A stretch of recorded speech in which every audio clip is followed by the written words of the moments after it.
20 साल के बाद पांचना बांध के जब गेट खोले गए तो स्थिति ऐसी हो गई कि एक बार फिर से किसान धरने पर बैठ गए। चक्का जाम हो गया, कई रास्तों को जाम किया गया, करौली हिंडौन हाईवे और इसके अलावा जो और भी आसपास के हाईवे उन सभी को ब्लॉक किया गया।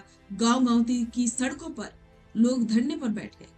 लेकिन उसके बाद प्रशासन ने कमियों को दूर किया और दूर कुछ इस तरह से किया कि अब सभी के चेहरे पर एक खुशी दिखाई दी। नमस्कार, स्वागत है आप सभी का द फैक्ट इंडिया पर और मैं हूं आपके साथ पूजा जाधव। करौली के पांचना बांध के जब गेट खुले तो स्थिति खराब थी, लेकिन आज सभी के चेहरे पर एक मुस्कान है, खुशी है और कहा जा रहा है कि अब जब पूरी तरह से बांध के गेटों की मरम्मत हो चुकी है, नहरों में पानी सही से पहुंच रहा है और ज्यादा पानी की सप्लाई हो रही है, तो अब क्षेत्र में पानी की कमी कभी नहीं आएगी और कृषि में अच्छी उन्नति देखने को मिलेगी। तो आज इस वीडियो में हम आपको बताएंगे कि पांचना बांध के पानी को लेकर के क्या कुछ हुआ और क्या खामी रही और सरकार ने क्या कदम उठाया। इस कहानी को समझने के लिए हमें थोड़ा सा पीछे जाना होगा। दरअसल 6 जुलाई को करीब 20 साल बाद जब पांचना बांध से पानी छोड़ा गया तो इसके स्लूज गेटों में आई तकनीकी खामी की वजह से नहरों पर पर्याप्त दबाव से पानी नहीं पहुंच पाया। नतीजा ये हुआ कि करौली जिला आंदोलन, चक्का जाम और सामाजिक तनाव की चपेट में आ गया। हालात इस कदर बिगड़ गए थे कि कानून व्यवस्था संभालने के लिए भारी पुलिस बल तैनात करना पड़ा। उस वक्त सरकार की कृषि मंत्री डॉक्टर किरोड़ीलाल मीणा और जल संसाधन मंत्री सुरेश सिंह रावत ने खुद मोर्चा संभाला और किसानों को भरोसा दिया कि 7 से 10 दिनों के भीतर गेटों की मरम्मत करवाकर दोबारा से जलापूर्ति शुरू की जाएगी। यानी कि इस बार प्रशासन के पास गलती की कोई गुंजाइश नहीं थी। ये सीधे सीधे सरकार के वादे और साख का सवाल था। मंत्रियों के वादे को पूरा करने के लिए प्रशासन ने जो किया वो किसी थ्रिलर फिल्म से कम नहीं था। मुंबई, मथुरा और देवली से विशेषज्ञ गोताखोरों की टीम आई, तकनीशियनों की टीम आई, आधुनिक अंडर वाटर उपकरणों के साथ लगातार 8 दिनों तक इस बेहद कठिन अभियान को अंजाम दिया गया। दो टीमों ने 50-50 मिनट की शिफ्ट में 30 फीट गहरे पानी में उतर करके काम किया।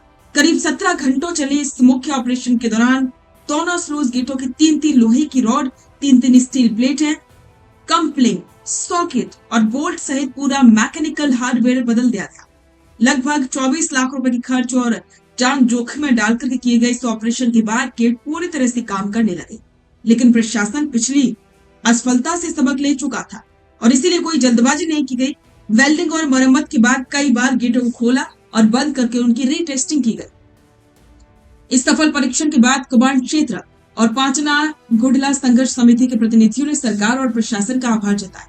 इस बार मॉनिटरिंग इतनी हाई लेवल थी कि खुद संभागीय आयुक्त नलिनी काठोतिया, करौली कलेक्टर अक्षय गोदारा, सवाई माधोपुर कलेक्टर कानाराम और एसपी लोकेश सोनवाल बांध पर ही डटे रहे।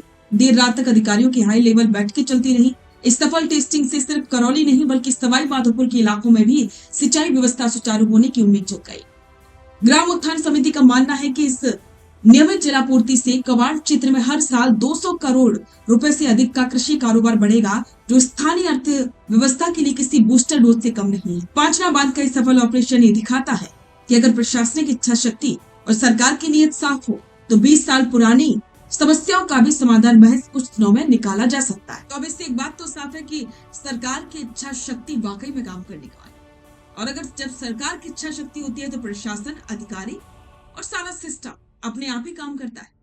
पांचना बांध इसका सबसे बड़ा उदाहरण। इस पर आपके विचार कमेंट बॉक्स में जरूर साझा करें और बने रहें द फैक्ट इंडिया के साथ। अपना पॉडकास्ट शुरू करना चाहते हैं और चाहते हैं कि पहले दिन से उसे लाखों लोग देखें, तो अब ये पॉसिबल है जयपुर में।